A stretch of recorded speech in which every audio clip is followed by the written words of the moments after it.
Eh bien, bonjour Emmanuela. Bonjour Lynn, bonjour à vous toutes.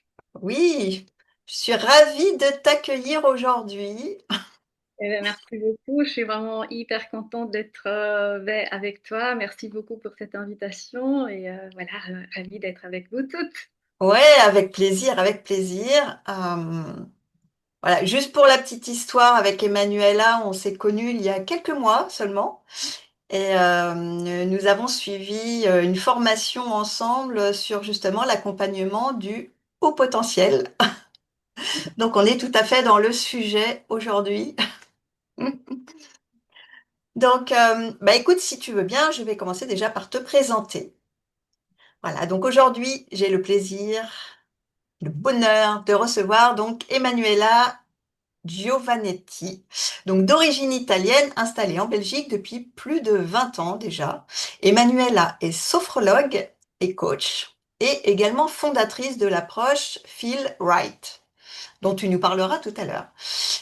Après donc une première carrière dans les projets environnementaux, une transition personnelle t'a amené à explorer les liens profonds entre écologie intérieure, neurodiversité et reconnexion à la nature. Donc, tu accompagnes aujourd'hui les personnes neuroatypiques, mais pas que, vers plus d'alignement et de présence à soi et de douceur. Donc bienvenue Emmanuela dans ce sommet atypique au féminin. Merci beaucoup Lynn. Oui, Déjà, as-tu des petites précisions complémentaires sur ce que je viens de dire ou est-ce que c'est OK pour toi? tu as tout dit en fait, que tout est là. Tout est là. Donc tu nous raconteras un petit peu plus ton parcours juste après. Déjà, pour commencer, puisque c'est la question de chaque intervenant, la première question, donc, comme nous sommes au sommet atypique au féminin, je vais déjà te poser la question, es-tu toi-même neuroatypique et si oui, quelles sont tes particularités? Oui, oui, oui, tout à fait. Je fais partie en fait de la grande famille, comme j'aime bien la définir, des neuroatypiques. Oui, je suis hautement sensible, HPI, voilà, j'ai des soupçons d'autres atypies, mais pas encore avérés. Mais bon, je suis pleinement là, quoi. Tu es pleinement à ta place, bienvenue parmi nous. Merci. Et du coup, justement, peux-tu nous raconter un peu ton parcours, hein, ton propre parcours, voilà ce qui t'a amené à créer Feel Right. Donc, tu vas nous expliquer aussi ce que c'est, qui est à l'intersection entre développement personnel, écologie et neurodiversité, du coup. Oui, avec plaisir. Et bien donc, alors, à la base, je suis formée, donc j'ai un diplôme en sciences de l'environnement. Et donc, Ok. voilà, on comprend bien que l'environnement, l'écologie, c'est un peu mon dada, et c'est vraiment ma passion. Et en même temps, voilà, j'ai commencé à travailler dans des projets européens sur voilà, les thèmes liés à l'environnement. Et en même temps, à un moment donné, ma passion pour l'humain a commencé à ressurgir. Et puis la vie, elle m'a montré en fait que c'était vraiment le moment de me consacrer à cet humain. Et donc, je me suis reconvertie et je me suis formée. Euh, J'étais déjà formée à la sophrologie dynamique, je me suis formée au coaching. Et donc, à un moment donné, ben voilà, je me suis sentie prête à me lancer dans l'accompagnement et donc euh, à pouvoir en fait unir mes deux grands passions, l'humain et l'environnement. Puisque finalement, justement, comme tu le disais tout à fait pertinemment au début, il s'agit d'écologie intérieure d'abord et ben, écologie extérieure aussi. Et donc, pour moi, elles sont vraiment intimement liées. Hmm. Euh, et je trouve en fait qu'elles sont même en fait se reconnecter à notre écologie extérieure est vraiment hyper bienfaisant pour nourrir justement notre écologie intérieure et notre posture justement. Super. Et tu pratiques donc cette reconversion, elle date de quand à peu près? Où il y a ans, 6 ans maintenant, voilà, à peu Donc, près. donc 6 que tu accompagnes maintenant des personnes avec justement cette technique-là de feel right. Voilà, cette aptitude Euh, voilà, qui s'est vraiment peaufinée au fur et à mesure, voilà. Mais Phil White, c'était vraiment tout de suite, en fait, il est venu vraiment comme ça, naturellement, on peut vraiment bien le dire. ok, ça consiste en quoi, feel right, justement? Alors déjà, je me suis vraiment inspirée de la sophologie dynamique. Il y a une notion en sophologie dynamique qui est celle de l'ajustement. S'ajuster, ça veut dire en fait pouvoir réguler son vécu sensoriel, émotionnel, et donc se ramener au juste équilibre, se sentir vraiment juste bien, là maintenant. Et alors il y a cette notion de justesse qui pour moi est très pertinente. Et quand quand je suis rentrée un peu dans le monde de la neuroatypie et que je commençais à creuser et à comprendre de mieux en mieux, il m'a semblé vraiment juste. C'est vraiment Hmm. le cas de le dire. Euh, Puisque c'est un peu ce qu'il nous faut assez souvent, revenir au juste milieu, nous sentir vraiment bien là, sans trop peu. C'est vraiment ça un peu le concept. Évidemment, en anglais, right, ça peut vouloir dire juste. Et Hmm. moi, feel right, c'est une invitation à se sentir juste bien. Voilà, Juste bien. avec l'autre, avec l'environnement. C'est vraiment ça. Ok, bah super. Justement,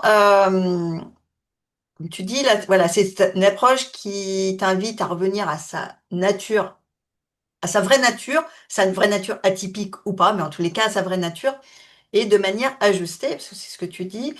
Euh, du coup, pourquoi c'est si important, notamment pour les personnes HPI, hypersensibles, enfin voilà, qui ont un fonctionnement un peu différent, un peu des fois dans les extrêmes, de se reconnecter à ce juste milieu.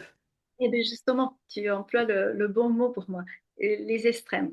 Et donc, c'est revenir à quelque chose qui soit vraiment pertinent pour son senti, pour son ressenti de l'instant présent. Et parfois, ça peut passer par un extrême, et puis ça peut revenir par quelque chose de plus ajusté, de plus régulé pardon, pour soi. Et donc, pour moi, c'est important d'abord qu'on puisse déjà le détecter et déjà se connecter à ce senti, à ce ressenti. Et puis, évidemment, d'en faire quelque chose de bon pour soi, de faire en sorte de mieux le vivre, de vivre dans quelque chose qui soit vraiment ajusté, qui soit vraiment pertinent pour soi. Ok, super, super, super. Donc c'est une reconnexion, si j'ai bien compris, hein, une reconnexion au corps, au ressenti, à l'intuition aussi. Voilà, enfin, j'allais dire à tout ce qu'on est physiquement, intérieurement. Euh, et en quoi cette reconnexion, justement, elle est essentielle, voilà, pour retrouver un équilibre.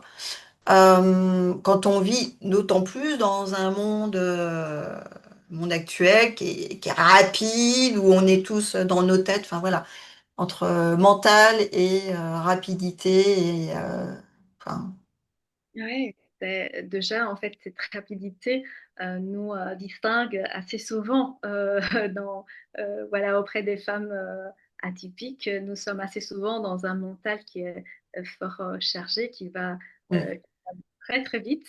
Et donc, parfois, nous pouvons nous sentir un peu noyés là-dedans. Et alors, l'idée, c'est justement voilà, accompagner ce mental à reprendre sa juste place. Et donc il est là, nous sommes des êtres rationnels aussi, des êtres de pensée aussi. Et donc c'est pas histoire de nier tout ça, c'est juste histoire de revenir, voilà, de remettre tout dans sa bonne case en fait. mm. De ne pas qu'être dans la tête, Et donc d'apprendre aussi à être dans son corps, puisque, oh là là, il est tellement important de revenir là-bas. Et je trouve qu'il est d'autant plus pour nos fonctionnements, moyennement, nos fonctionnements atypiques. Revenir dans le corps nous permet en fait, alors je pense par exemple aux femmes hautement sensibles, et ça nous permet parfois de renouer avec nos sensations qui Mhm. sont intenses. Et alors, desquelles justement, de par cette intensité, parfois nous avons quand même tendance à prendre la distance. Et alors là, l'idée, c'est justement de se rapprocher à nouveau. Mais de se rapprocher positivement, Et voilà, avec bienveillance et amour, accueillir notre sensibilité. C'est exactement. ça. La bienveillance, l'absence de jugement, le fait de positiver sont des concepts clés de mon approche. Et vraiment, c'est des concepts clés qui viennent de la sophrologie dynamique en plus, et que ça vient aussi du coaching. Mais donc, c'est vraiment là, c'est l'essence. Revenir à soi en douceur, avec bienveillance, sans se juger. Parfois, on a quand même intériorisé des commentaires, des jugements qui nous sont venus de l'extérieur, on les a fait les nôtres. Et voilà, et on a appris justement à peut-être comment, à les écouter trop, à trop les écouter. Alors que non, l'idée c'est de revenir à soi euh, de manière plus alignée et de renforcer cette confiance en soi, de renforcer et je dirais vraiment de changer de lunettes, de se rapprocher Super. des sources. Voilà, Mm. c'est vraiment ça. Et est-ce que ça, enfin, voilà, est-ce que l'objectif, c'est aussi de se reconnecter avec plus de sérénité? Parce qu'en fait, c'est ça, c'est que souvent avec nos fonctionnements, on va un peu dans tous les sens, on est en suractivité cérébrale, émotionnelle, enfin ça dépend un peu des profils, bien évidemment, mais souvent tout est un peu exacerbé ou complètement figé, suivant les personnes. Du coup, est-ce que c'est une invitation à ralentir aussi, enfin, en soi? Tout à fait. Et la raison pour laquelle j'insistais sur l'importance de revenir au corps, c'est vraiment ça. Dans mon approche, euh, le fait de revenir au corps, ça veut dire revenir et être dans le présent. Hmm. Et donc, quand on est dans le présent, on est dans le présent de sa sensation, de ses sensations, de son énergie, là maintenant. Alors là, il n'y a plus de place vraiment, il n'y a plus beaucoup de place pour nos appréhensions, nos anxiétés liées au futur ou tout ce qui nous vient de notre passé. On est juste là, tout simplement. Et on apprend justement à être là de manière agréable, plaisante dans le calme. Tout ça, évidemment, ça crée de la place dans notre tête. Et donc, voilà, qui n'est plus du coup, qui est moins plutôt encombré par plein de pensées, par plein d'agitation. Et donc, Ok, oui, donc c'est vraiment, c'est une pratique de pleine conscience. finalement, oui. On est Oui, vraiment dans la pleine conscience. Bah, justement, tu m'as dit tout à l'heure, juste avant qu'on enregistre, que tu souhaitais nous proposer une pratique, voilà, oui. une mini pratique, voilà, pour nous faire goûter là ce que c'est que cette sophrologie dynamique dont tu nous parleras justement un peu plus en détail après. Voilà. Donc, bah, écoutez, mesdames, messieurs, peut-être qui nous regardez et ou nous écoutez également, soyez prêts à participer à ce mini atelier proposé par Emmanuela maintenant.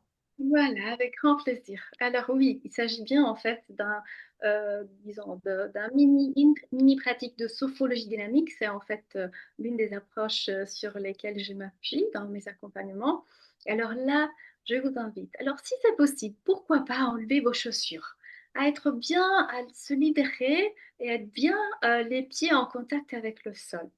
Et puis, si vous avez besoin de vous mettre debout, sentez-vous libre de le faire. Non, on peut rester, vous pouvez rester Ça dure 5 minutes, hein, tu m'as dit 5-7 minutes.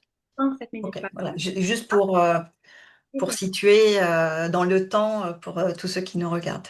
Tout à fait. Alors là, je vais juste vous expliquer ma proposition, ok, et comment pouvoir la vivre éventuellement. Alors, la proposition, c'est à un moment donné, nous irons fermer les yeux. Et alors, si c'est pas confortable pour vous de fermer les yeux, l'invitation, ça peut être aussi de les garder entrouverts ou carrément ouverts en regardant un point fixe, juste en face de soi, par exemple. Et puis, l'invitation, ce sera aussi d'aller justement se reconnecter à soi, à son espace intérieur, en faisant des étirements libres. Alors, peut-être que nous allons étirer nos bras, peut-être que nous allons étirer notre cou, les jambes, d'autres parties de notre corps. La respiration libre.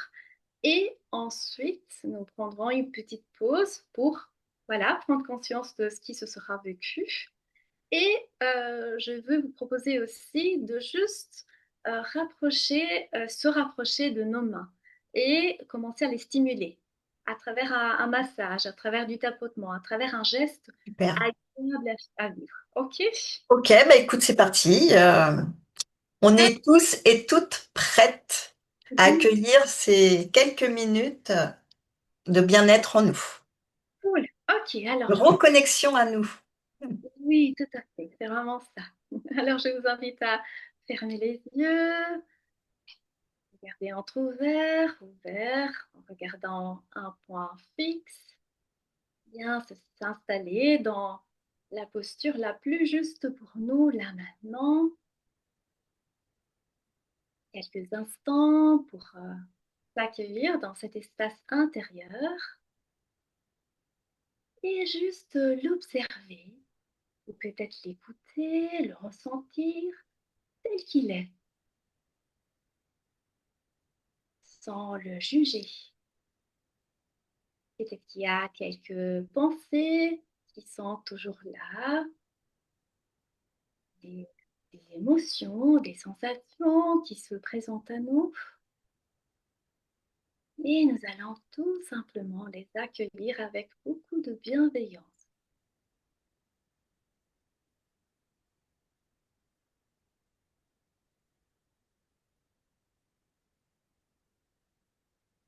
Et puis laisser que notre corps puisse s'exprimer librement à travers des étirements.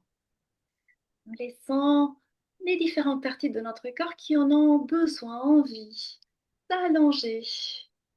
Étirement des bras peut-être, des jambes, du cou, de la nuque. Laisser le corps faire tout simplement. Lui faire confiance, c'est là où aller, comment faire. Notre respiration est naturelle et nous essayons de rester présente à nous lors de ces mouvements, de ces étirements, consciente de ce que nous sommes en train de vivre là maintenant,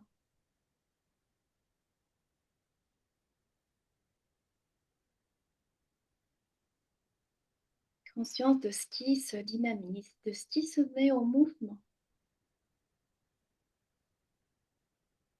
Puis ces étirements s'estampent progressivement jusqu'à s'arrêter. Et nous prenons quelques instants juste pour prendre conscience de ce qui nous en reste. Traces sensorielles, énergétiques peut-être, un début de détente qui s'installe là, autre chose. Nous laissons venir ce qui vient là, sans le juger. Tout est OK. Peut-être que là, nous commençons déjà à nous sentir dans une autre disponibilité envers nous, envers ce moment que nous nous octroyons. Et puis, là maintenant, nous allons commencer à stimuler nos mains de maintenant qui se rencontrent et qui commencent à s'activer de la manière la plus agréable pour nous, à travers du massage, du tapotement, de l'étirement, peut-être autre chose. Un geste bon à vivre là maintenant.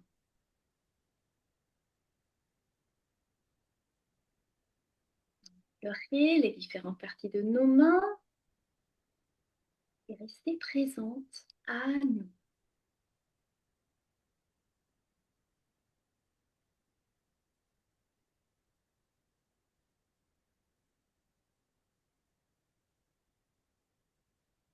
Et puis le geste s'arrête, nous posons nos mains délicatement là où c'est le plus confortable et nous portons notre attention sur nos mains de maintenant. En quoi serait-elle peut-être changée par rapport à avant la stimulation? Quelles sensations sont là? Comment est l'énergie de nos mains de maintenant?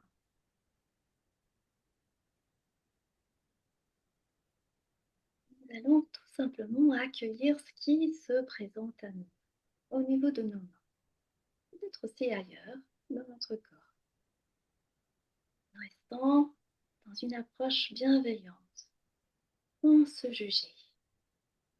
Tout est OK.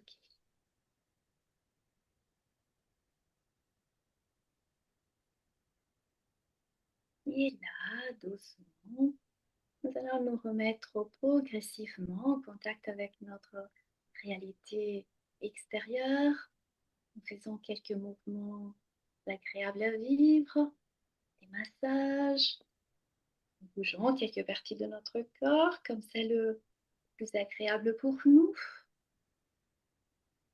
Et puis, quand ce sera le bon moment pour nous, nous allons rouvrir les yeux, nous remettre en contact avec cet environnement extérieur.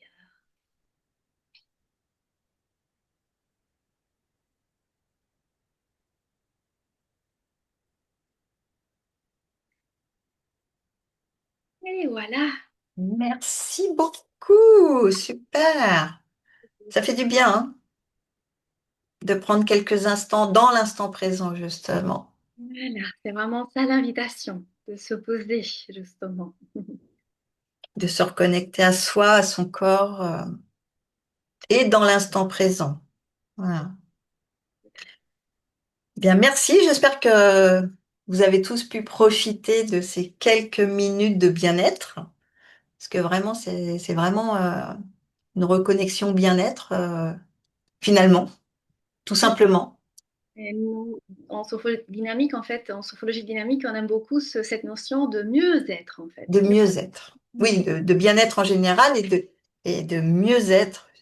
L'idéal étant d'aller encore mieux, de mieux se sentir en soi. Euh, Justement, par rapport à cette mini pratique de sophrologie dynamique, hein, parce que c'est bien ça, du coup, le concept de la sophrologie dynamique, euh, en quoi justement ça te semble vraiment particulièrement adapté bah, aux neuroatypiques en général, et puis peut-être même encore plus aux femmes. Tout à fait, oui, oui, oui. Alors, oui, je trouve en fait que ce soit dans l'approche de fond, que ce soit dans les spécificités des différentes dimensions que nous explorons de l'être humain, en fait, en sophrologie dynamique, je trouve qu'il y a tout un tas de bienfaits possibles pour le fonctionnement neuroatypique. Alors déjà, euh, juste pour la petite histoire, pour situer un petit peu cette approche, elle s'inspire de différentes traditions, tant orientales qu'occidentales. Le yoga, la méditation zazen, l'énergétique chinoise, et aussi l'hypnose thérapeutique. Mm. Euh, ils ont certaines parties de la psychanalyse jungienne, donc notamment le processus d'individuation, ce cheminement en fait qui nous amène à nous, à notre nature en fait. Et alors tout ça, entre autres, hein, mais donc tout ça euh, donc, se base sur des approches qui sont à la fois douces et revigorantes. Et donc, l'idée, c'est déjà, comme tu l'évoquais tout à l'heure, d'être pleinement présente à soi, pleinement consciente à ça. Et rien que ça, déjà, nous amène euh, quand nous avons des agitations intérieures, quand le mental, en fait, il carbure très vite, quand, voilà, nous ne nous sentons pas trop ancrés à revenir là, planement. Et donc, à se reconnecter aussi à ses besoins, qui parfois, justement, en tant que femme, et en plus en tant que femme atypique, à un moment donné, peuvent en fait être perdues de vue. On peut perdre de vue en fait nos besoins profonds. Tout à Nos besoins fait, profonds. Voilà. Et tout donc à le fait fait. de revenir là nous permet, nous donne l'occasion de revenir à nos besoins.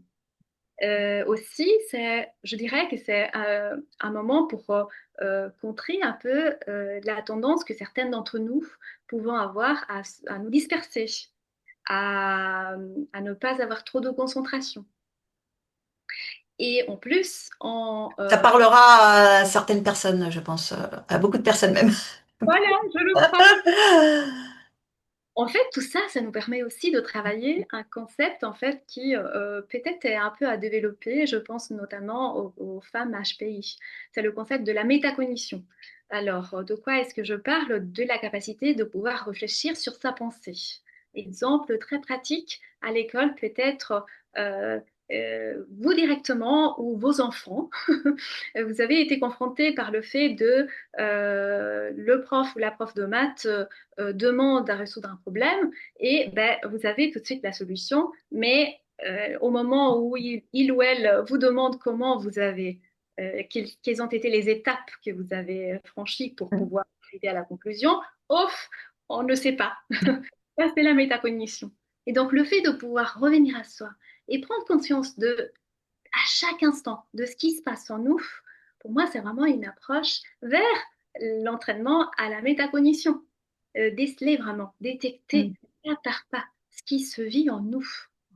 C'est un peu ça. Ouais, Et ouais. en fait, il s'agit aussi de Oui, mettre c'est de porter, en fait, c'est de porter son attention sur toutes les étapes, sur toutes les sensations, euh, voilà. Et non pas juste, je suis pas très bien, je commence et je termine, je suis bien, mais qu'est-ce qui s'est passé au milieu en fait? C'est le chemin finalement, c'est c'est ça. ça. C'est le chemin pour aller mieux en soi, ou en tous les cas pour se sentir mieux. Voilà. C'est vraiment ça. Et c'est vraiment très bienfaisant, en fait. Ça nous permet de développer plein de ressources, en fait.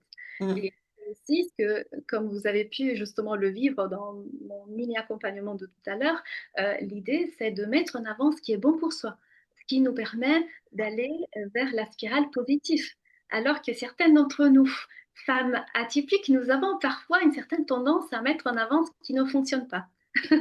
Et alors là, c'est justement utiliser la même dynamique, mais en sens inverse, plutôt dans ce sens-là, je dirais.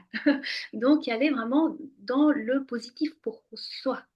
Ce qui, en fait, nous permet, par exemple, nous accompagne, nous aide à revenir aux sensations, au corps de manière agréable et à s'y installer pleinement.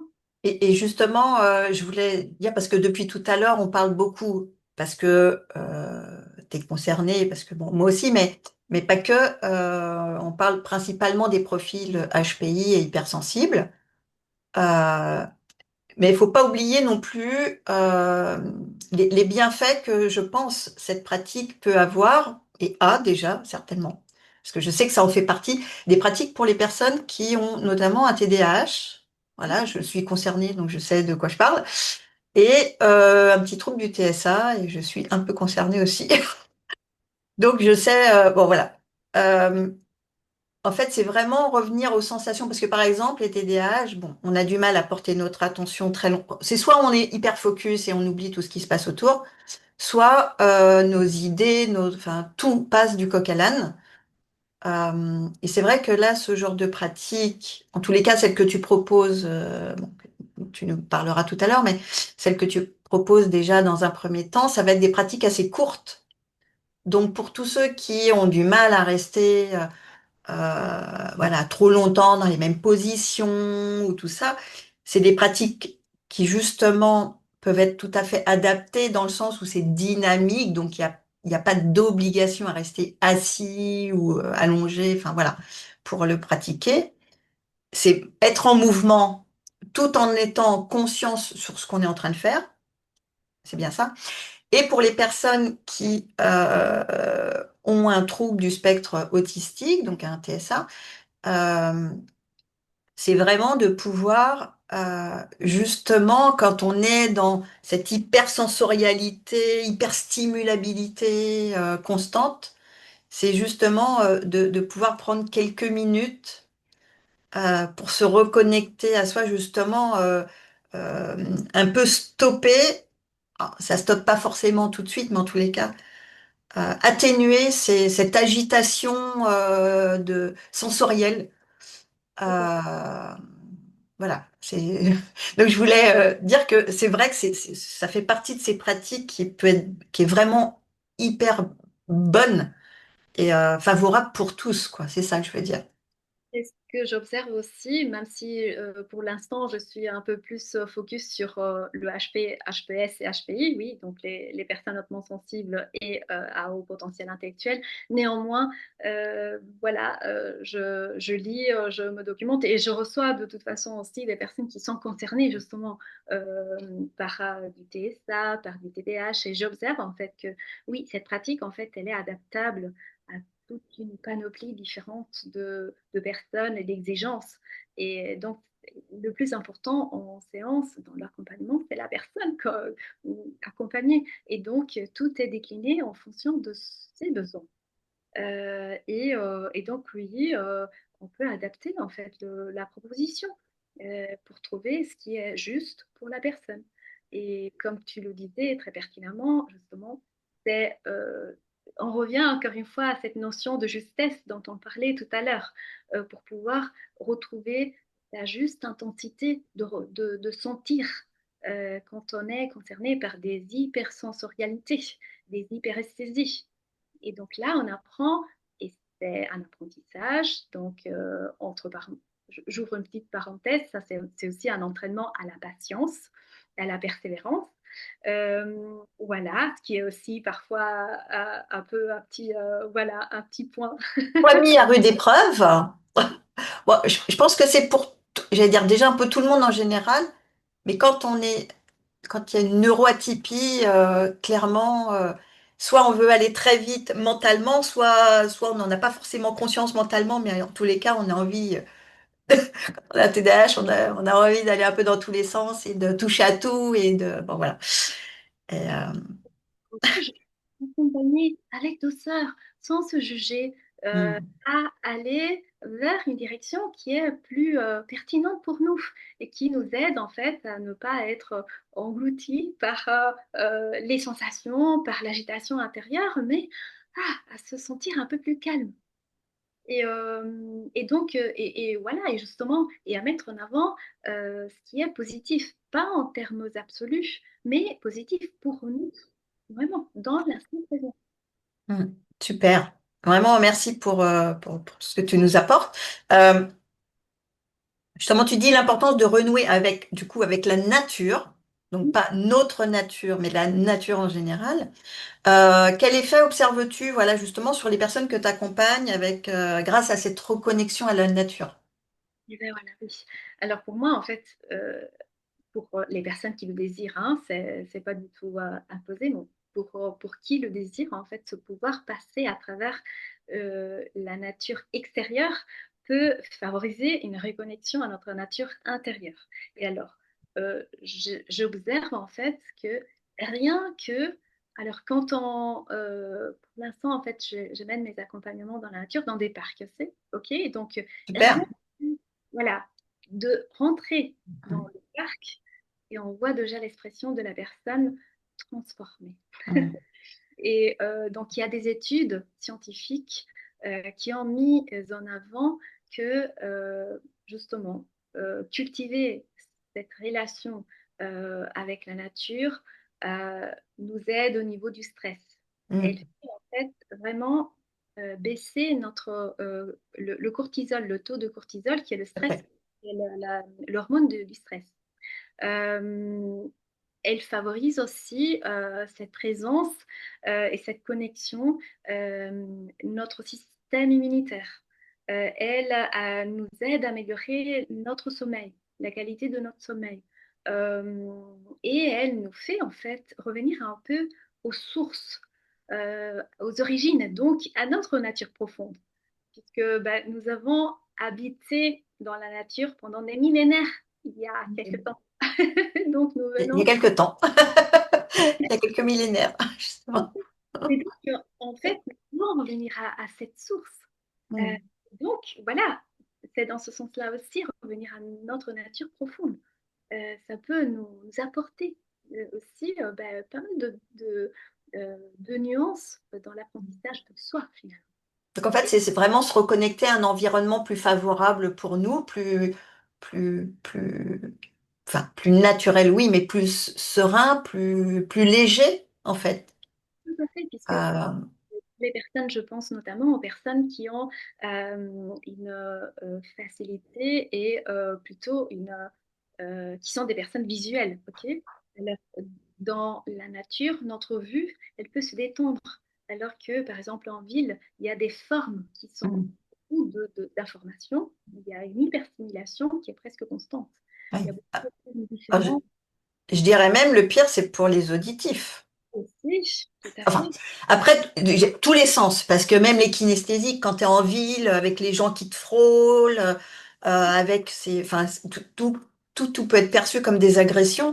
Et du coup, mais moi, juste pour parler de moi 2 secondes, là, c'est vraiment, moi, c'est vrai que la reconnexion à la nature, alors je le fais plus assez ces derniers temps là, mais euh, vraiment, quand je vais me promener, moi j'habite à la campagne, hein, donc voilà, j'ai les champs juste allez, à 50, allez, à 100 mètres, mais ça, c'est vraiment 50 mètres à travers, à vol d'oiseau. J'ai la forêt pas loin, et c'est vrai que cette reconnexion, quand j'ai besoin de calme, et tout ça, je vais marcher, j'aime beaucoup la marche, donc c'est vrai que je vais marcher à travers champs, dans la forêt, et en général, je pars de chez moi avec mes écouteurs parce que je préfère entendre de la musique que le bruit des voitures. Mais très vite, je les enlève parce que j'aime beaucoup entendre justement me connecter au chant des oiseaux, au feuillage. C'est vrai que je marche plus en regardant en l'air que regardant par terre. Et c'est ouais, c'est une vraie source de bien-être en fait, hein. De se reconnecter d'une façon ou d'une autre, voilà, à ses sens, même sentir. Je sais qu'il y en a qui n'aiment pas, mais voilà, moi j'aime bien sentir le vent sur ma peau.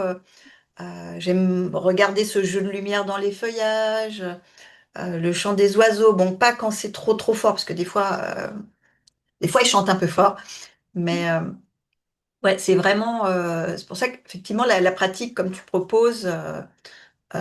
Avec ces pratiques aussi en pleine nature, c'est le deuxième effet qui se coule, mais dans le bon sens du terme, quoi. C'est l'effet bonus. Non, c'est vraiment, ça vient pour moi renforcer déjà les bienfaits des pratiques telles quelles, quoi. Et c'est vraiment une alliée. Pour moi, la nature, alors moi, je ne suis pas thérapeute, mais la nature, elle peut avoir des effets thérapeutiques, tout à fait. C'est Donc, ça. je trouve que c'est vraiment euh, une bonne alliance avec la nature. Et en plus, on a aussi, il y a d'autres études qui ont montré qu'on peut souffrir, les personnes en fait qui ne sont pas suffisamment en contact avec la nature souffrent de stress, de déficit de nature. Voilà. Et avec tout un tas justement de troubles associés. Euh, donc voilà, on a tout l'intérêt à être là. Et en plus, d'autres études encore ont mis en exergue que les femmes hautement sensibles, euh, en plus de ces bienfaits, elles tirent d'autres bienfaits dus à une véritable connexion qu'elles ressentent avec la nature. Donc voilà, tout ça en fait aide vraiment à un travail profond euh, sur soi et en soi.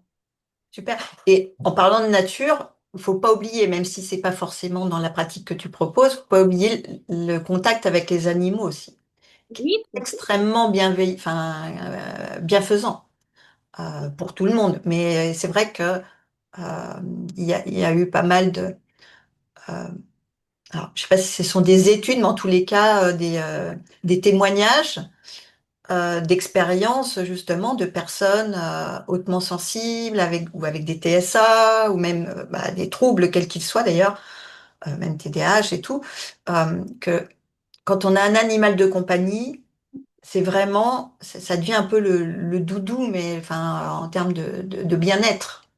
C'est-à-dire que quand tous nos sens sont exacerbés ou quand on est en mode stress, voilà, juste de prendre son animal de compagnie, le caresser, le prendre contre soi, ou même l'entendre ronronner pour faire quoi un chat, enfin, là, tous les bienfaits que ça peut apporter en termes ouais, de bien-être, de retour au calme en soi, en fait, finalement.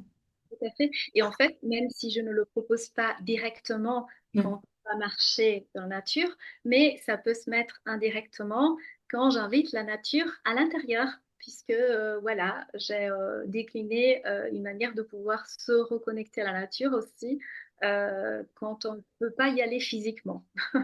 Super, super. Euh, Par rapport aux personnes que tu accompagnes, et notamment les femmes, alors parce que au début, je te demandais si voilà, tu accompagnais vraiment principalement des femmes neuroatypiques ou des femmes, enfin, je dis des femmes, même peut-être des hommes, hein, certainement d'ailleurs. Euh, et tu m'as dit que finalement, en fait, même si à la base, tu n'étais pas spécialisé, enfin, ou en tous les cas identifié comme spécialisé dans l'accompagnement spécifique des personnes neuroatypiques, que finalement, c'était le principal de ton public. Hein, c'est ça. On attire, souvent on attire ce que l'on est un peu, enfin voilà.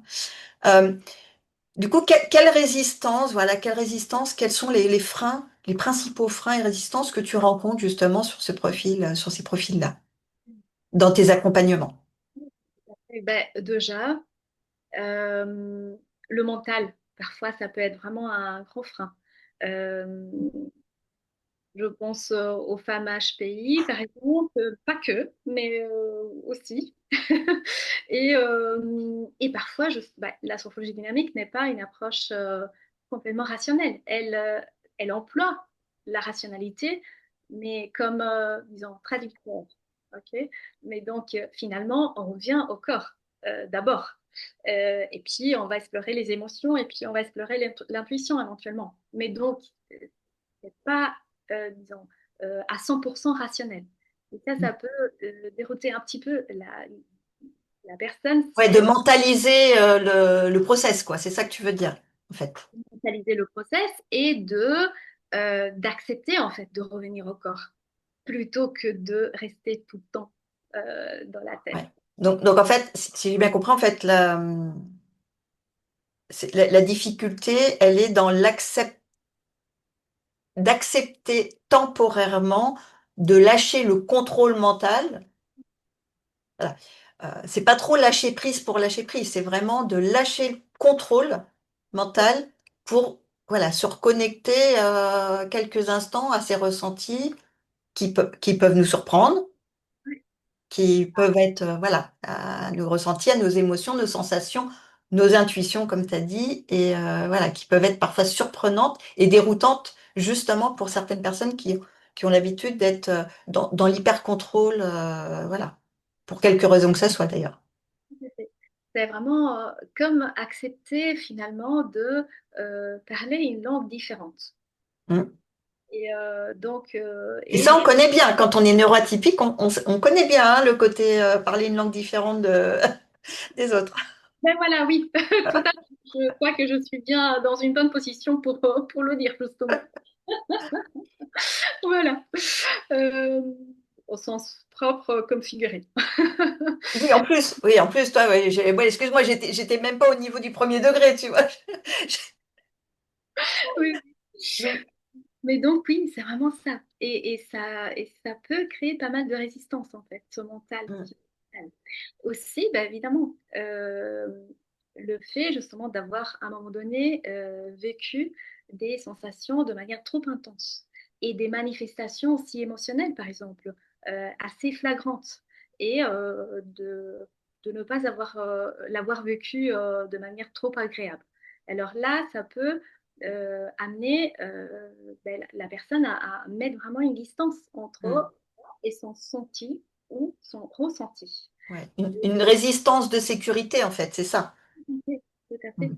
Et alors là, il faut vraiment, il faut tout un temps pour que la personne, petit à petit, et ça peut se faire sans souci, se rapproprie vraiment euh, Mm.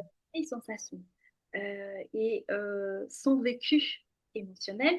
Et justement, moi, la sophrologie dynamique me semble vraiment pertinente pour la neuroatypie, puisque ça permet d'avancer pas après pas au rythme de la personne, selon son besoin, et de le faire de manière donc agréable pour soi et de manière ajustée, Mm. sans voilà, sans créer d'emblée euh, quelque chose qui ne serait pas adapté aux besoins présents, quoi.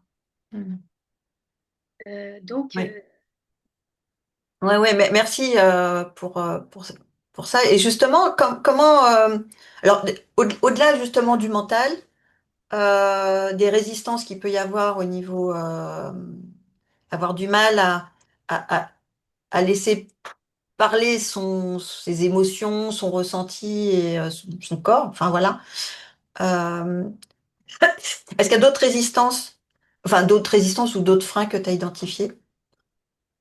alors, je trouve en fait que c'est le mental et le frein d'aller vers sensation, émotion sont des gros freins que je retrouve assez souvent en fait. D'accord.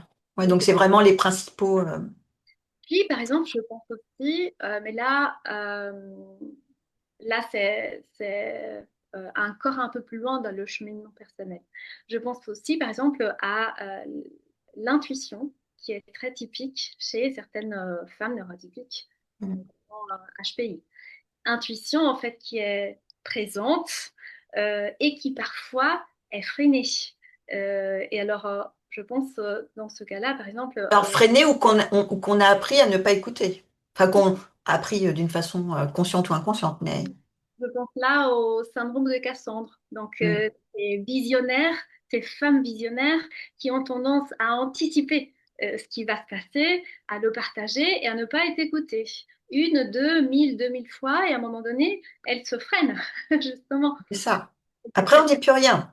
On dit, OK, vous m'écoutez pas, Voilà, voilà. adviendra ce qu'il adviendra. Le problème, c'est que quand c'est nous qui sommes concernés, que j'allais dire l'intuition pour les autres, bon, c'est dommage. Enfin, quoi. Mais c'est quand ça nous concerne nous. Une Oui, intuition par rapport à ce qui est bon, par exemple, ou moins bien pour nos orientations personnelles, professionnelles. Enfin, voilà.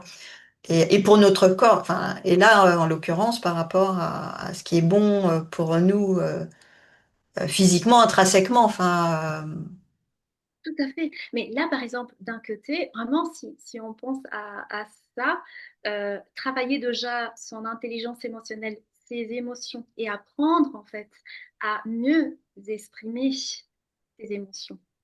mm, Puis parfois, il s'agit en fait de ça. La raison pour laquelle on n'est pas écouté quand on est dans la véhémence du partage intuitif, c'est vraiment ça, c'est cette véhémence en fait, c'est cet aspect émotionnel qui va avec et qui en fait accapare un peu l'attention des personnes auxquelles on partage nos intuitions. mm. Euh, mais alors, une fois qu'on a appris à mieux vivre ces émotions et donc à les exprimer d'une manière différente, déjà, on aura fait un grand pas Ouais. vers un rapprochement assez Là, important. là, c'est très important ce que tu dis, notamment pour les personnes avec un trouble autistique, qui, puisque enfin, je vais dire, c'est pas vraiment forcément un critère, mais en tous les cas, parce que tous ne l'ont pas forcément, mais en tous les cas, il y a quand même cet aspect dominant d'avoir des problèmes à comprendre ses émotions ou à les gérer ou à les exprimer ou à ressentir, alors être hyposensible ou hypersensible à ses émotions Ah non, moi j'ai une hypersensibilité émotionnelle. Des fois, je suis même dans l'incapacité de les contrôler et de les comprendre tellement ça peut être impulsif comme ça. Enfin voilà, ça peut jaillir de moi sans que je comprenne quoi que ce soit. Et en fait, c'est vraiment les pratiques que tu proposes là, c'est vraiment justement une approche pour, comme tu viens de le dire, qui se lie à l'intelligence émotionnelle, qui est vraiment de comprendre les émotions, ses émotions, les émotions des autres, enfin, ou en tous les cas mieux les comprendre, euh, et pour pouvoir aussi mieux les exprimer, et mieux vivre avec, et en bonne intelligence, on va dire, voilà, avec avec les émotions et les ressentis de chacun. Et, euh, et du coup, là, c'est vrai que ouais, ça me semble vraiment pertinent, justement, pour ce profil, pour ces profils avec des troubles autistiques. Alors, je parle pas de troubles autistiques, là, on parle bien, enfin voilà, ce sommeil, il est vraiment pour principalement axé sur des personnes qui n'ont pas de déficience intellectuelle. Je le dis, et c'est vrai que je l'ai pas dit lors des autres interviews, mais voilà, c'est important de le préciser. Voilà, on n'est pas, je ne suis pas du tout spécialisée dans les troubles intellectuels ou de l'apprentissage. Donc voilà. Mais en tous les cas, voilà, par rapport à cette connexion au sens, aux émotions, c'est important de savoir les reconnaître, les identifier, les reconnaître, les exprimer, j'allais dire à bon escient. Mais oui, c'est vraiment ça. Des fois, on est heureux, il y a de la tristesse qui vient, on est en colère, on pleure, mais on n'arrive pas à exprimer la colère. On, on est triste, mais enfin, pour certains, ils sont tristes, mais tu n'arrives pas à exprimer la tristesse. Du coup, enfin voilà, des fois, il y a tout ça qui se mélange, et c'est vrai que cette reconnexion au corps, aux émotions, aux sensations, et apprendre à se connaître finalement. Finalement, c'est ça, c'est apprendre à mieux se connaître de l'intérieur, Tout à fait. à mieux C'est s'écouter, à mieux se connaître. vraiment ça le processus. Et en fait, ce qu'on fait en sophrologie dynamique, c'est que d'abord, on prend tout un temps pour s'ancrer dans le corps, pour pouvoir en faire un socle vraiment de sécurité. Et une fois qu'on se sera suffisamment entraîné à ça, alors là, on ira éventuellement explorer nos émotions. Mais donc, on pourra à ce moment, on sera prête à le faire. Mhm. On aura de quoi, on aura développé tout un tas d'outils et de ressources, puisqu'en plus, la sophrologie dynamique est une approche des ressources, des capacités. Donc, nous allons mettre en avant, découvrir déjà nos ressources, ce qui est aussi important pour des femmes atypiques voilà, qui ne connaissent pas du tout ces talents et à Mhm. les mettre en avant et C'est pour ça. les utiliser. Nos ressources que l'on a déjà tous en nous, nos Voilà. ressources intérieures, c'est ça que tu parles hein, quand tu parles de ressources. Hein. Oui, nos ressources intérieures, nos Mhm. talents, nos capacités qui sont là. Alors, il s'agit d'abord de les Tout à fait. identifier, puis de les renforcer afin de pouvoir les utiliser. Et c'est à ça, la progression en fait du travail en sophrologie que nous faisons, que ça nous aide. En fait. Ça nous aide à renforcer ces ressources. Et donc, une fois qu'on a acquis des capacités à pouvoir être bien dans notre corps, dans le présent, dans notre corps, aller explorer nos émotions. Donc, mettre le doigt dessus, apprendre à les nommer, apprendre à les identifier, apprendre à les exprimer. Et Mhm. puis, développer aussi le relationnel éventuellement, comme tu disais justement tout à l'heure. Et puis, éventuellement, si nous désirons, aussi se projeter dans un avenir plus juste pour soi, plus à mesure. Et après, aller travailler cette intuition. Et donc cette intuition en fait qui est très riche auprès des femmes atypiques et qui voilà qui parfois reste un peu dans l'ombre et qui peut-être a besoin en fait, de revenir à la surface et de pouvoir être partagée avec le monde extérieur. De redevenir soi-même, de se reconnecter à soi. C'est C'est ça. vraiment là, c'est vraiment le fil conducteur en fait de toute cette exploration pour moi. Et c'est ce Mhm. que je dis finalement. Vraiment super, merci beaucoup. Tu m'avais mentionné, et puis t'en parles aussi un peu, je crois, sur ton site, tout ce qui est éco-anxiété. Et toi, justement, penses-tu, voilà, qu'il existe une forme d'hyperlucidité écologique Mhm. chez les personnes neuroatypiques et comment transformer cette lucidité qui peut être anxiogène, hein, en force, justement? Oui, oui. Alors oui, je constate en fait que pas mal de personnes qui viennent à moi avec des problématiques liées à l'éco-anxiété ont une sensibilité très accrue. Voilà, elles sont carrément hautement sensibles. Et les femmes hautement sensibles sont très lucides, ont cette capacité euh, de discernement en fait, des mécanismes intérieurs, de finesse en fait de regard. Elles ont une capacité à aller dans le détail et à analyser en fait en toute finesse. Euh, donc oui, évidemment, ça se décline dans une grosse anxiété pour ce qui va venir, d'autant plus qu'elles ont aussi un petit goût pour l'anticipation. Donc voilà, tout ça, oui, peut se transformer en éco-anxiété. Et donc, comment transformer cette anxiété en force? Ben, déjà, c'est euh, revenir à soi, au présent de son corps, s'ancrer en soi, se reconnecter avec toutes ses ressources et avec la capacité à les utiliser, ces ressources, pour pouvoir aussi, à un moment donné, euh, voir, OK, en quoi est-ce que je peux contribuer? Quelles sont en fait mes capacités et surtout sur quoi est-ce que j'ai le contrôle? Là, on revient aussi à nos dynamiques de coaching, nos Alors, zones de contrôle et nos zones de responsabilité. Euh, oui. Oui. Est-ce que tu peux, c'est très important là ce que tu viens de dire, sur quoi j'ai le contrôle et sur quoi je ne l'ai pas. Qu'est-ce qui est de ma responsabilité, enfin, de mes possibilités et de, justement, et de ce qui ne l'est pas.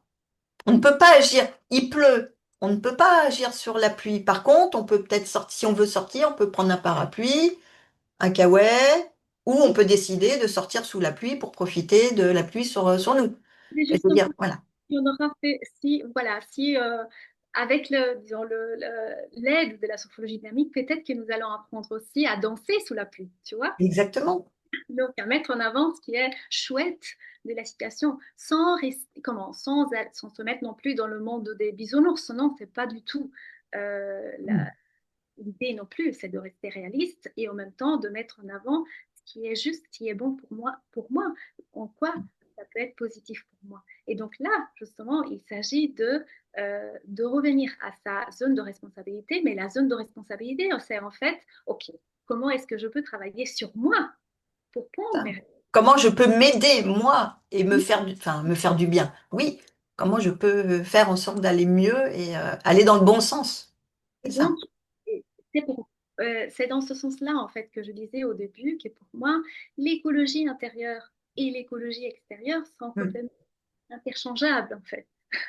Une fois que nous aurons travaillé sur nous-mêmes et que nous nous sentirons un peu plus ancrés en nous, nous allons rayonner, en fait, ce mieux-être. Et donc, Mm. du coup, nos relations avec l'autre pourront s'améliorer et notre comment, posture et oui, notre position, notre posture dans le monde va aussi être alignée. Et donc, voilà, en fait, tout peut s'ajuster. Mm. Donc, voilà, en fait, euh, pour moi, j'adhère en fait à cette notion un peu taoïste du fait que euh, tout est là, en fait. Les aspects, en sophrologie dynamique, nous parlons d'opposés complémentaires. Euh, la force et la vulnérabilité sont deux aspects de la même médaille. Tout à Et donc, fait. il s'agit de pouvoir L'ombre et l'utiliser. la lumière, le yin et le yang, enfin on y est, hein, tout ça. C'est vraiment ça. Et en fait, il s'agit d'en être Mm. conscient, pardon, d'en prendre conscience et de d'utiliser ça à bon escient quand c'est pertinent, en fait. Ça va de toute façon, c'est justement, si on revient à la forme du Tao, les deux points, en fait, sont des graines. Et quand la situation est favorable, la graine, elle va germer. Et donc, et quand, inversement, quand la situation sera plus favorable, cette graine devra en fait donner et faire la place pour l'autre graine, pour qu'elle puisse germer à son tour. Et donc, pour moi, c'est un peu dans ce sens-là, utiliser ces ressources et accepter en fait, tout ce qui nous anime, tout ce qui est là. Les Oui. parties joyeuses comme les parties un peu moins joyeuses qui sont de toute façon présentes en nous et qui ont une raison d'être là. Mm. Tout à fait. Ça me fait vraiment rebondir là sur l'aspect, enfin, comme tu dis, voilà, on ne dit pas qu'on vit dans un monde de bisounours ou que tout doit être positif. On a tous en nous des parties sombres. On a nos vécus, nos expériences, nos failles, nos traumas. Bon, j'espère pour pas trop de monde, mais on a tous des mini, même si ce n'est que des mini traumas en nous. Euh, et le tout est d'arriver à trouver un équilibre pour mieux vivre justement avec tout ce qui peut être délicat, lourd parfois, douloureux, et trouver justement un équilibre pour mieux être entre justement arriver à exprimer pleinement ses forces, son pouvoir intérieur, son bien-être et tout ça, pour trouver un équilibre justement entre ce yin, ce yang, cette ombre et cette lumière qu'on a tous en nous. Et voilà, c'est trouver cet équilibre dont tu parles justement depuis le début. Nous en revenons à ça finalement. Euh, je voulais savoir, justement, toi, en tant que HPI et HPS, donc au potentiel intellectuel et au potentiel sensible, quels outils ou rituels, toi, t'aident à justement, personnellement, à revenir à ton centre, à ton feel right? Voilà, quand s'agite autour de toi, mentalement, environnement, enfin, tout. Voilà. Mais moi, je reviens à mon corps.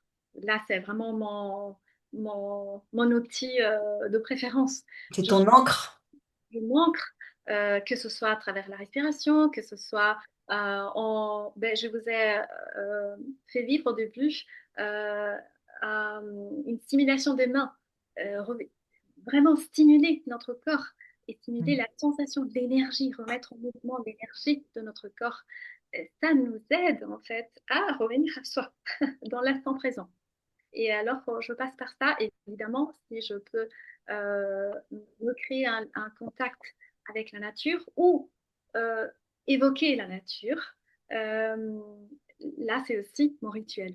Et je m'apaise et je reviens en fait à, aux sources. Je reviens au cœur de mon cœur, comme le disait l'une de mes formatrices. C'est vraiment revenir profondément à soi et ne pas se faire happer par les histoires que nous pouvons nous raconter, tout en fait ce qui nous perturbe, et parfois des agitations intérieures qui ont d'autres raisons d'être là. Mais donc voilà, revenir vraiment au cœur, vraiment, au cœur du cœur. Ma formatrice, là maintenant, euh, elle, voilà, ses oreilles vont siffler, probablement. Dans le bon sens. Et, Ouais, euh, et par rapport à ces pratiques, à cette pratique que toi tu pratiques, euh, en termes juste pour donner un ordre d'idée, j'allais dire combien de minutes ou d'heures, enfin j'espère que c'est pas trop d'heures, mais combien de minutes par exemple par jour ou par semaine, enfin je sais pas, combien à ton avis faut-il de temps pour par jour ou par semaine pour de pratique, tu vois, pour revenir à un mieux-être. Ok, alors pour moi, il n'y a pas de À recette. peu près, enfin voilà, en moyenne. Il n'y a pas de recette, disons, unique pour Ouais. chacun et pour, disons, chaque moment de sa vie. pour moi, le plus important, c'est d'assurer qu'il y ait cette pratique et qu'il y ait une continuité de cette pratique. Et puis, on fait comme on peut.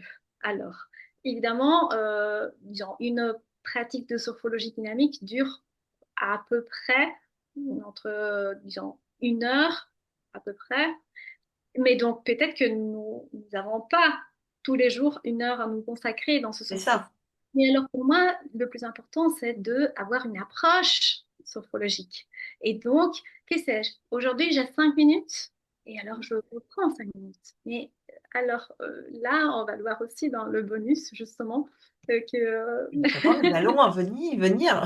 voilà. Mais donc, est-ce que je m'octroie 5 minutes pour moi aujourd'hui? Est-ce que 5 minutes par jour, c'est ce qu'on vient de faire tout à l'heure, en gros, hein, avec l'exercice de reconnexion à soi, au corps, les étirements et tout ça? Voilà. Bien, 5 minutes, potentiellement, enfin, moi, je connais déjà un peu la réponse, mais quelques jours, ça peut être 5 minutes, d'autres jours, ça peut être 1 minute, d'autres jours, ça peut être 1 heure. hmm, Mais le plus important, en fait, c'est de rester dans cette pratique.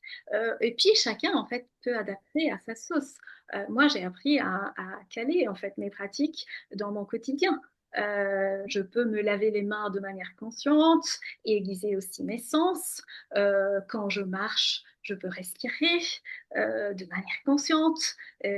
Quand je marche pour aller à mon cabinet, par exemple. hmm, J'ai une heure de marche et voilà, et je me propose parfois des marches conscientes, etc., etc. Et chacun fait selon euh, son besoin, selon ses possibilités. Mais le plus important, c'est de faire. c'est ça. Plutôt, pas de faire, mais de vivre. Hmm.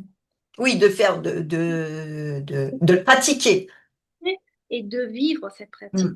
finalement. Et ça, c'est vraiment une approche. C'est un peu une bascule, un mouvement intérieur que on s'accompagne à vivre et à adapter. Ouais, super. Donc, pour récapituler, même de 5 minutes par jour, voilà, on a tous 5 minutes de, on va dire, tranquillité, qu'on peut s'octroyer. Je vais dire n'importe quoi, on est dans les toilettes. Non mais, c'est ça, tu es dans les toilettes, tu es dans ta salle de bain, tu es en train de te brosser les dents, tu peux être en pleine conscience sur ce que tu es en train de faire. Euh, T'es en train de faire à manger, la vaisselle. Enfin, là, on est un peu dans les clichés femmes, tu vois. Je suis en train de me dire, waouh!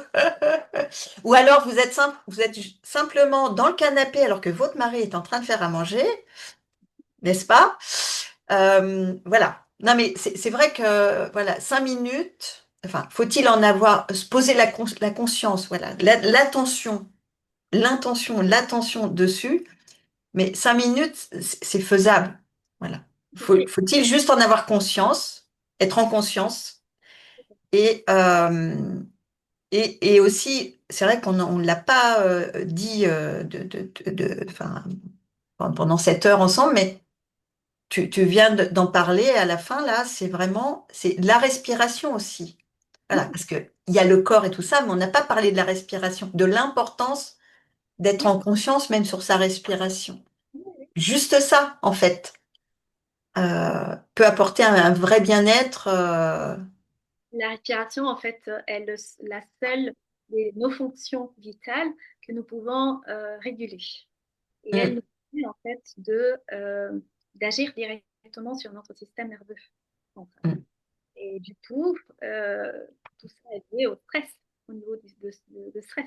Et nous utilisons beaucoup de techniques de respiration ouais. sophrologique. Moi, je pense notamment à tout ce qui est cohérence cardiaque. Enfin bon, voilà. Si ce n'est que déjà de poser son attention sur sa respiration, ressentir ce corps qui gonfle, qui se dégonfle, enfin au fur et à mesure. Voilà, tout ça, c'est un espèce d'état méditatif, hein, quelque part. C'est vraiment ça. C'est vraiment ça. Moi, j'aime penser plutôt à une méditation. Oui, non, quand je dis méditatif, c'est Et c'est l'approche, c'est un effet calmant, c'est ça, c'est un peu ce côté à se reconnecter à son corps. Enfin voilà, la méditation, c'est pas que le corps, mais tout à fait. Nous parlons de relaxation dynamique. voilà. Ouais, non mais c'est important, voilà, parce que la respiration, finalement, s'il y a bien quelque chose qu'on fait tous les jours, tous, sans en prendre conscience, c'est respirer. Enfin, il y a beaucoup de choses qu'on fait sans en prendre conscience, mais comme tu l'as dit, la respiration, c'est quelque chose c'est une de nos fonctions, de nos rares fonctions, sur lesquelles on peut agir en conscience, justement. euh, et avec tous les bienfaits. Enfin, voilà, c'est pas forcément l'objet de cette interview, mais en tous les cas, c'est vrai que la respiration, voilà, a de nombreux bienfaits sur le bien-être, sur la gestion du stress, sur nos fonctions vitales, enfin surtout quoi. Que vraiment, voilà, si ce n'est que prendre 5 minutes par jour, Ouais. se reconnecter à son corps, à ses sensations et à sa respiration, voilà. C'est que du bonus, quoi. Si, 5 minutes par jour, et puis peut-être quand même une fois toutes les semaines ou toutes les 2 semaines aussi, s'octroyer un peu plus de temps, puisque ça c'est Bien essentiel. sûr. Je ne le nie pas du tout. Ah, c'est ça, comme tu disais, enfin, comme j'en parlais, promenade dans le bois, dans un parc, enfin voilà. Quand vous êtes maman avec les enfants, bon, bien sûr, quand il y a les enfants, on doit s'occuper, on peut pas être en mode, allez, pendant 1 heure, je me connecte que à moi. Mais, euh, mais en tous les cas, voilà, profiter du bienfait et se ressourcer aussi, voilà, dans la mesure du possible, quoi. Et c'est pourquoi, en fait, je pensais aussi à une sorte de pont qui entre, disons, nos possibilités actuelles et le moment où, par exemple, nous aurons moyen d'aller dans la nature. Et là, j'ai pensé, j'ai créé, disons, celles que j'appelle des bulles de vivant. C'est en fait des petits, voilà, des bulles en sophodynamique, en sophrologie dynamique, que nous rentrons dans notre espace intérieur.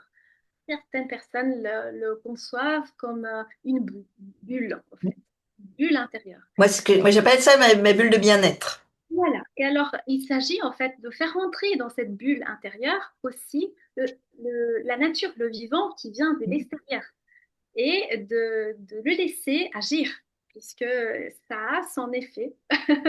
Ça fait du bien finalement.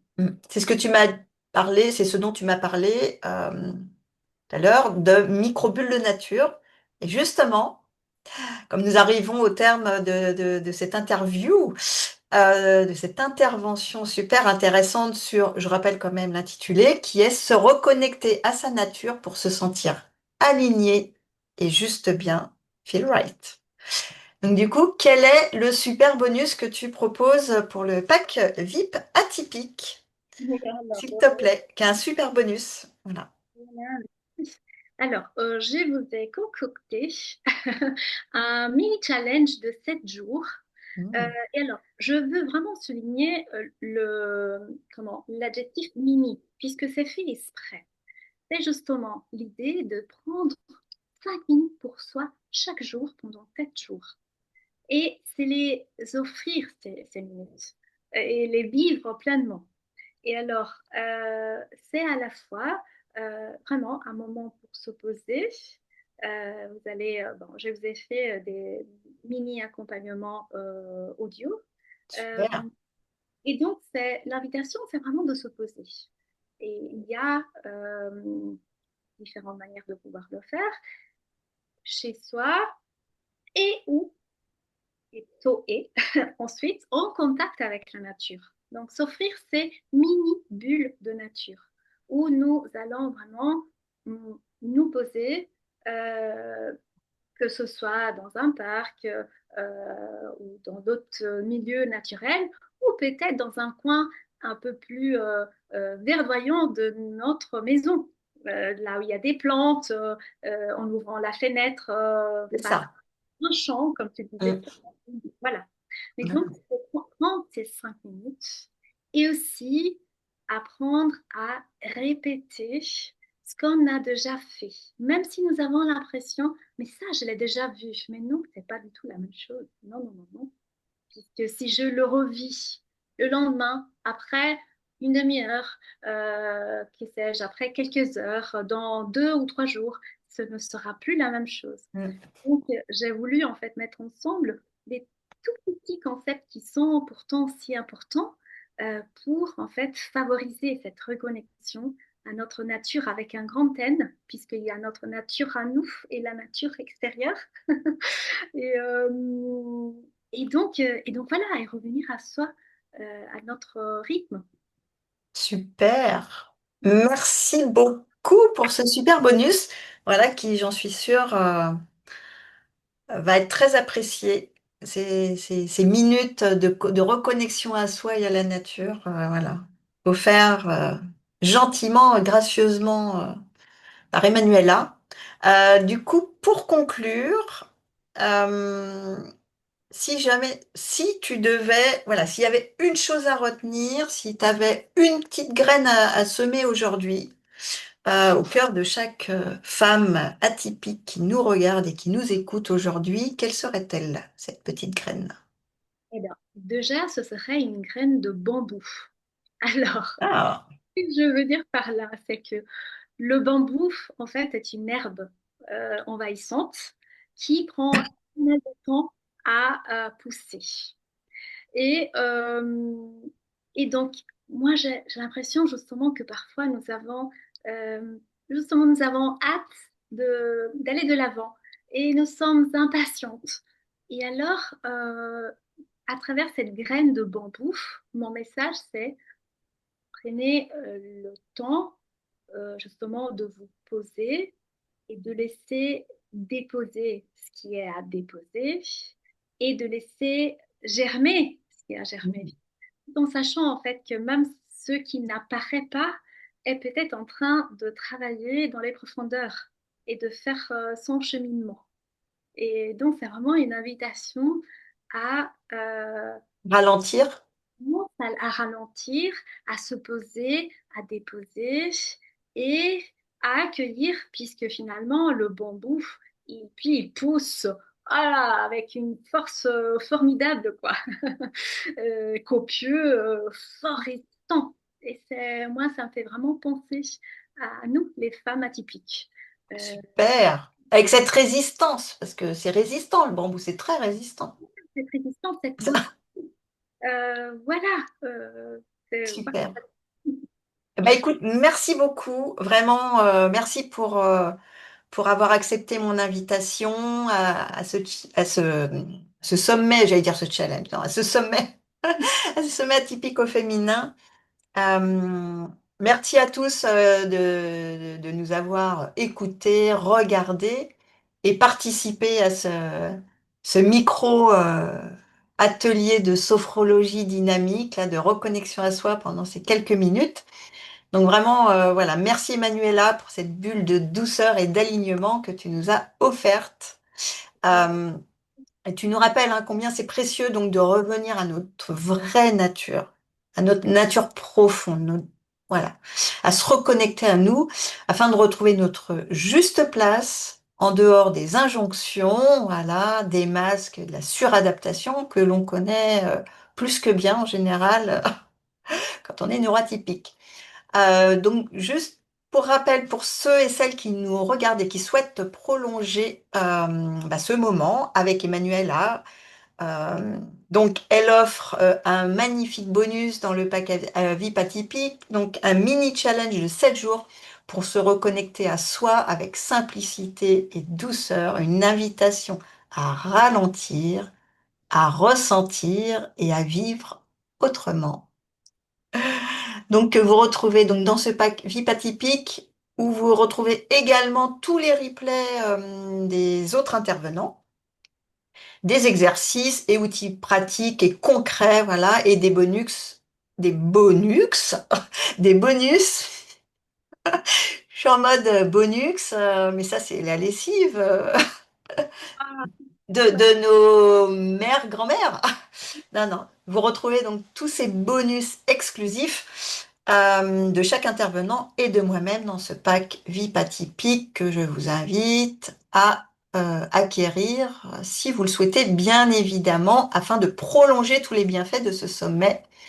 Je rappelle que le pack est en illimité. Après, vous y avez accès, voilà. quand vous voulez, autant que vous voulez. Donc, merci mille fois, Emmanuela, pour ta présence, pour ta belle énergie apaisante, inspirante, et pour tout ce que tu proposes, à toutes les personnes que tu accompagnes. Merci beaucoup à vous toutes. Allez, à bientôt. Merci, très belle journée à tous, et je vous dis à très vite pour les prochaines interventions. Allez, au revoir, à bientôt.